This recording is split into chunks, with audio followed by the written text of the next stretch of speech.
Swastiastu, selamat pagi semuanya. Perkenalkan nama saya Niwayan Safitri Satyawati dengan NIM 211303107. Pada kesempatan kali ini saya akan menjelaskan terkait dengan beberapa soal yang berkaitan dengan radiokimia yang berhubungan dengan kehidupan kita sehari-hari dan serta juga pemanfaatan eh, limbah radioaktif.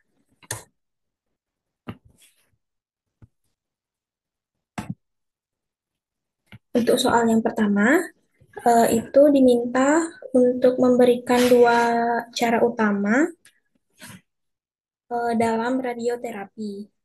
Nah, ada dua cara utama yang dapat diberikan dalam penggunaan radioterapi. Yang pertama itu ada radioterapi eksternal atau external beam radiation therapy, yang dimana dalam metode ini mesin khusus itu digunakan untuk mengarahkan sinar berenergi tinggi seperti sinar X atau proton ke arah tubuh yang terkena kanker. Nah, sinar ini diarahkan dari luar tubuh ke lokasi kanker. Kemudian yang kedua itu dengan cara radioterapi internal atau praksiterapi, yang dimana pada metode ini sumber radiasi itu ditempatkan langsung di dalam atau di dekat area tubuh yang terkena dengan kanker. Nah, contohnya pada kanker payudara, eh, radioterapi internal ini sering dilakukan dengan memasukkan sebuah perangkat kecil seperti kateter atau balon yang mengandung bahan radioaktif ke dalam jaringan payudara. Selanjutnya, eh, kita diberikan sebuah artikel dengan judul Evaluasi Penandaan Samarium 135 etilen diamin tetra fosfonat periode tahun 2011 sampai 2012.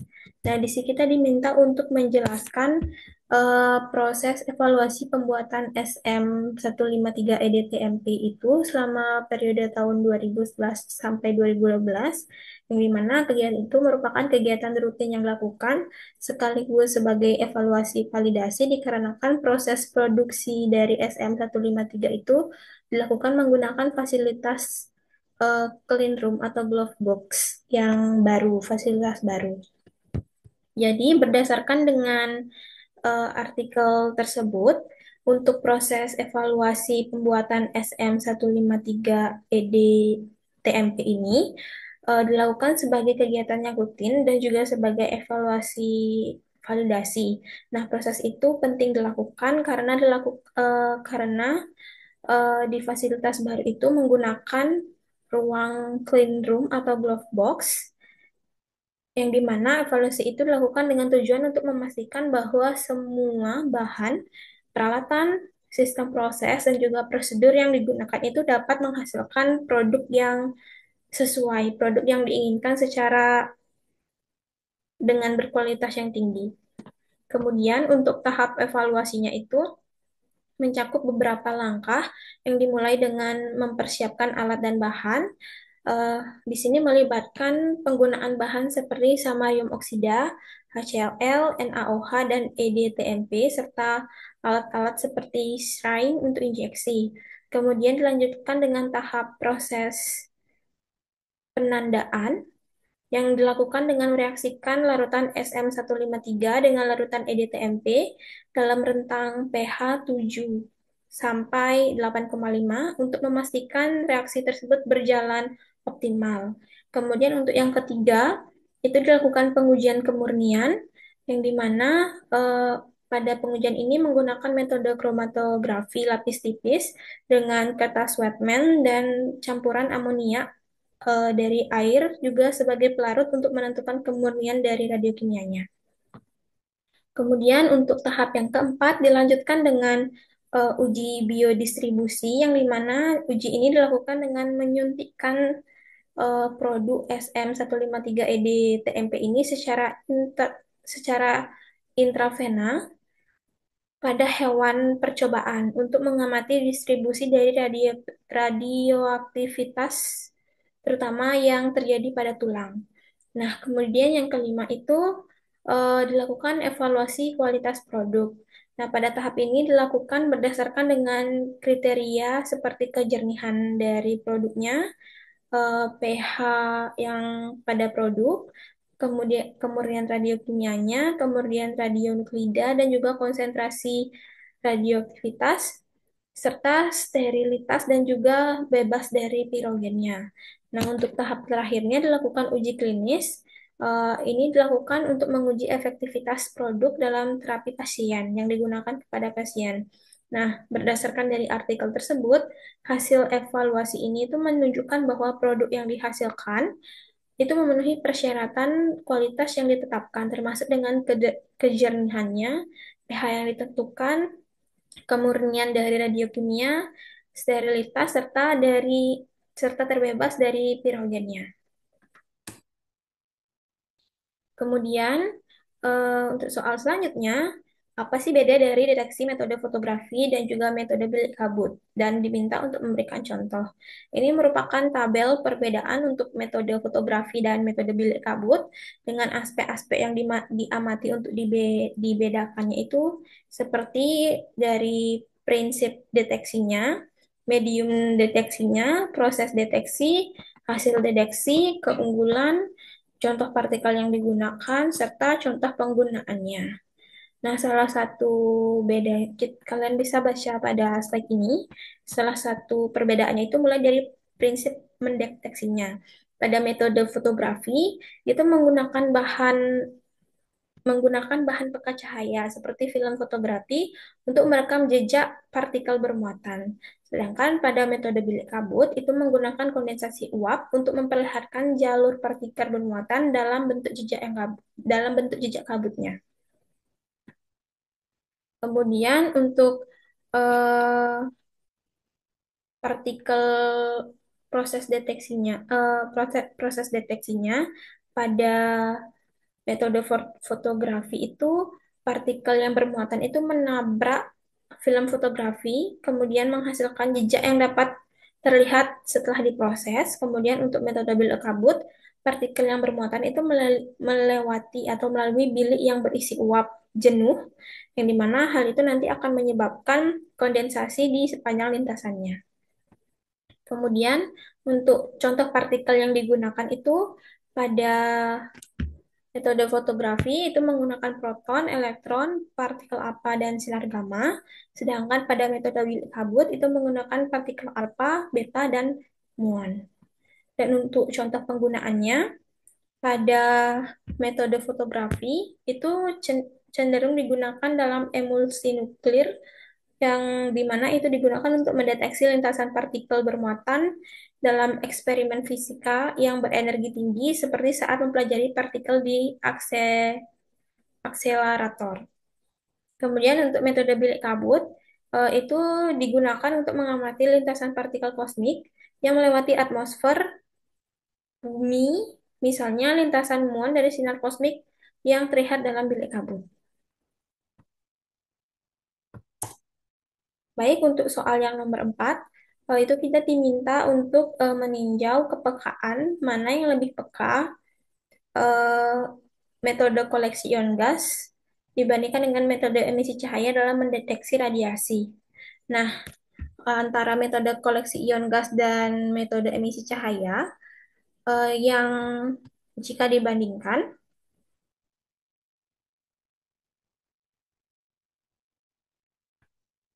metode dari koleksi ion gas itu lebih peka dibandingkan dengan metode emisi cahaya.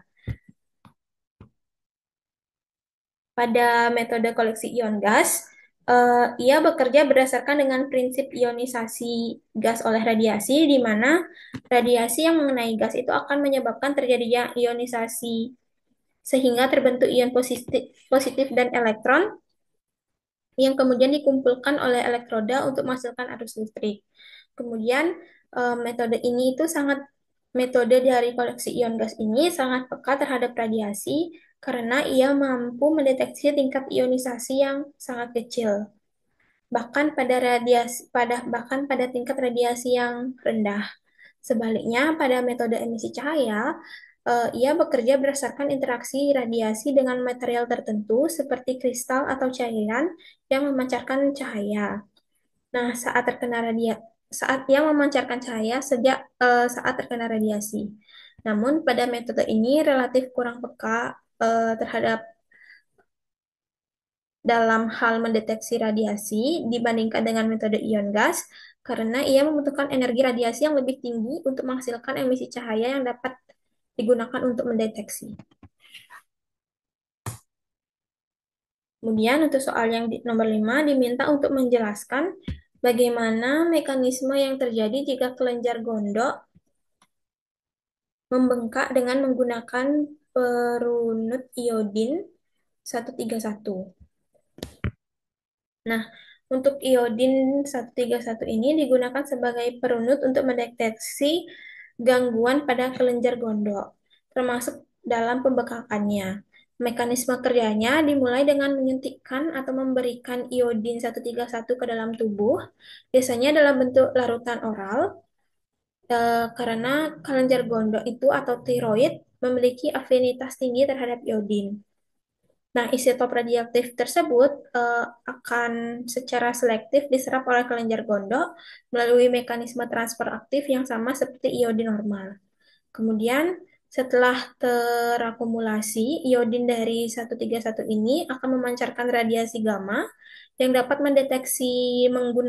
mendeteksi dari gondok itu menggunakan alat pencitraan seperti gamma kamera atau pemindai tiroid.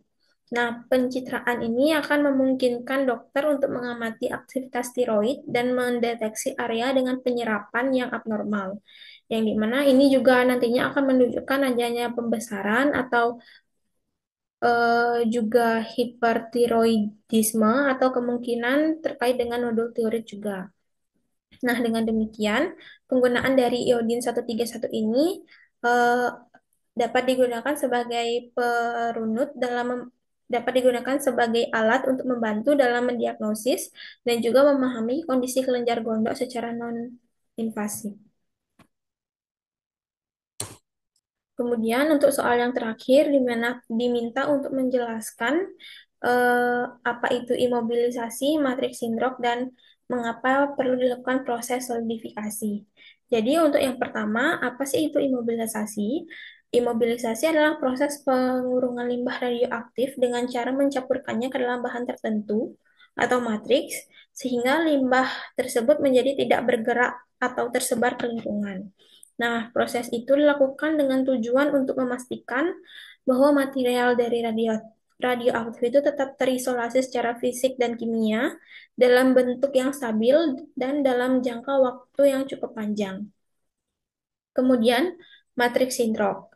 Nah, matriks Sintrok atau sintetis rock ini adalah material buatan yang berbasis keramik yang dirancang menyerupai struktur batuan alami untuk mengurung limbah radioaktif. Nah, Sintrok ini terdiri dari campuran mineral seperti titanium dioksida atau zirconia yang memiliki kemampuan tinggi untuk mengikat elemen radioaktif secara kimia dan fisika. Sehingga nantinya dapat memberikan stabilitas yang sangat baik terhadap panas, tekanan, dan radiasi selama penyimpanan dalam jangka yang panjang. Kemudian, kenapa perlu dilakukan proses solidifikasi dalam hal tersebut? Nah, proses solidifikasi ini diperlukan untuk meningkatkan keamanan dalam pengelolaan limbah radioaktif. Nah, dengan melakukan solidifikasi ini, limbah radioaktif akan menjadi berbentuk padatan, dirubah menjadi bentuk padatan yang lebih stabil, sehingga ia nantinya tidak mudah bocor atau menguap ataupun larut dalam air, dan hal tersebut dapat mengurangi risiko dari pencemaran lingkungan dan paparan radiasi terhadap manusia. Nah, selain itu, solidifikasi ini juga memiliki tujuan untuk mempermudah penanganan, transportasi, dan juga penyimpanan dari limbah radioaktif dalam fasilitas penyimpanan akhir itu yang lebih efisien dan lebih aman. Baik, sekian yang dapat saya sampaikan. Mohon maaf apabila ada kesalahan dalam bertutur kata. Saya ucapkan terima kasih. Om Santi Santi Santi Om.